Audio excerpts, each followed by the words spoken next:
We're going to use something called rotational motion and also backup mass. Backup mass means that I got something behind it, right? So if you stood on the side and tried to push something like this, how much leverage do you have? Not much. But if you got behind it and pushed, you'd have a lot more leverage. So that's what we're talking about. So when I throw this punch, it goes straight out. Now the secret, I haven't done yet, okay?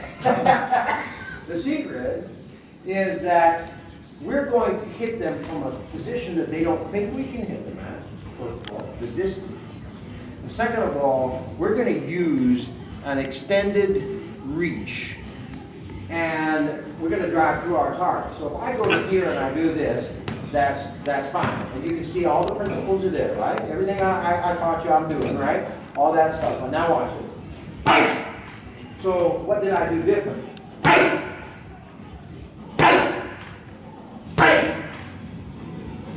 Your spine's moving forward too. Ah, okay, good. Good. Very good eye. What I did is I shifted my weight to my front foot. Okay? And secondly, I kicked this shoulder back, which does what? It extends this one and forces it out. So at the same time, I twist that hand, giving it more concussive force. You ever see boxers and you see in a boxing match, you see guys get cut and you go, there was no headbutt. How did they get cut? Because of this rotational force in the hand. It grips the skin. That's why they put Vaseline on the boxer's face. Because it grips the skin and it tears it. So, use everything you got, guys. When we chip it down, we're going to get you home. We're not talking about, like, do this halfway. We're talking about do it. You got to do it, do it. So, using this extension. Now, you can see, if I hit him here, this is my reach. When I turn my shoulders, what happens? I drive right through him. This is not my target. I'm hitting here, but I'm actually driving through just a couple of inches more. Now, since this is the Asian, I'm not going to say that there's not like a lot of tall people in here, but sir, you are the exception. But bottom line is I'm not tall. I know I'm not tall. And everybody I fought was a little bit taller than me. So I always had to use everything that I had. And I want to use an extra inch or so because your first line of defense is always what? Distance. You're going to always make sure that you have the distance to do what you need to do based on how you assess the situation. Does that make sense?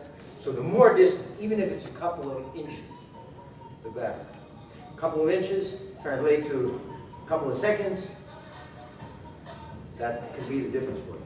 Okay? Is this all? Are you following all this stuff? So we're just talking. This is the basic class. We're just talking about a simple jab right now.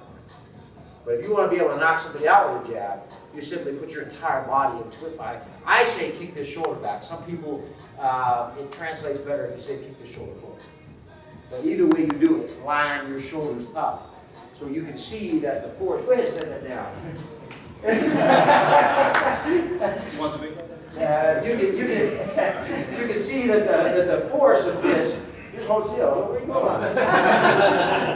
Well, you can see that the force of this translates all the way through this shoulder, down this shoulder, and all the way to the floor. It's grounded all the way down. So rather than punching from here, where does the energy go out? Right out the shoulder. You're only using this portion of your body. How much strength is in this portion of the body versus backup mass, using the entire body? That's the difference. That's the difference between knocking somebody out with a jab and using a jab the way people talk about using a jab, and that's, to open up for the cross. Come on, let's get down to business. Let's just not jab them. I like it. When I can jab somebody and light them up, that's always good. And sometimes I don't even throw that cross because I just like to watch them because they're confused. How did that jab just make me see TV UHF fuzz? How did that happen? So let's practice that. Let's add in our secret. That's transferring the weight. Thank you, Professor. That's transferring the weight to the front part of the front foot, just temporarily, because that also gives you more reach, and kicking that shoulder back.